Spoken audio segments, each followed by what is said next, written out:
Yun ang pamamaraan nila para maituloy yung buhay nila dahil yung pananatili nila sa loob ng bahay na yun ay maaari nilang ikamatay, ikaupos ng kanilang espiritu.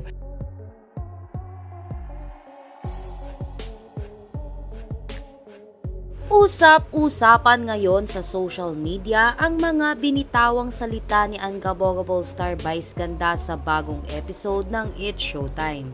Naging hati kasi ang opinyon ng madlang people hinggil sa mga sinabi ng komedyante tungkol sa usaping pamilya. Dagdag pa dito na tila pinaparinggan umano ni Vice Ganda ang two-time Olympic gold medalist na si Carlos Yulo. Sa latest episode nga ng Especially For You ay naging topic ng mga It's Showtime host ang tungkol sa pamilya. Dahil nga ito sa kanilang contestant na nagsabi na hindi nito feel na parte siya ng kanyang pamilya. Dahil naman dito ay agad na nagbigay ng opinyon si Vice Ganda. Alam ba ng pamilya mo na ganyan ang tingin mo sa kanila?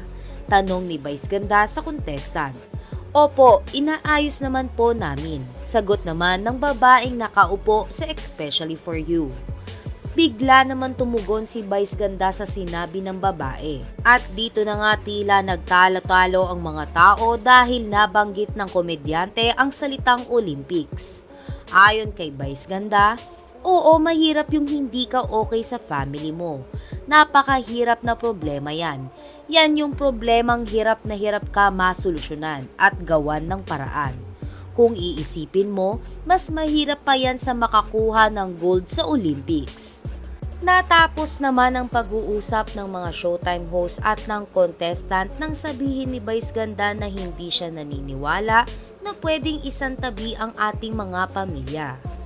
Samantala, marami naman ang hindi natuwa sa statement na ito ni Vice Ganda.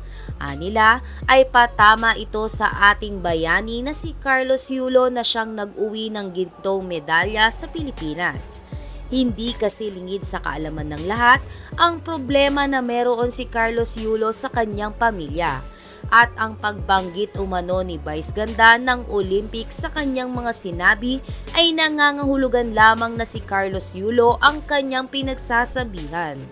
Sa kabilang banda, mariin naman na itinanggi ni Vice Ganda na si Carlos Yulo ang kanyang pinatatamaan. Ipinagdiinan rin nito na hindi siya nakikisawsaw sa gulo ng pamilya nito. Narito ang mga pahayag ng komedyante. Yes, you're right. Kaya nga may part ng episode na yan na sinabi ko din na di mo masisisi ang iba na umalis dahil yun ang paraan nila para makasurvive. Yun ang paraan nila para matuloy nila ang buhay nila. Dahil yung pananatili nila sa bahay na yon ay maaari nilang ikamatay o ikasama nila. True, though gets ko naman yung mga point nila at tama din sila. Pero sana napanood din nila at di nila ininvalidate yung iba ko pang sinabi sa buong episode. Ha? Saan galing to? Never akong nagbigay ng opinion ko tungkol sa issue ng pamilyang yan. Dahil mas gusto kong i-celebrate ang tagumpay ni Carlos Yulo kesa makisawsaw sa eksena ng pamilya niya. Ayan, salamat po.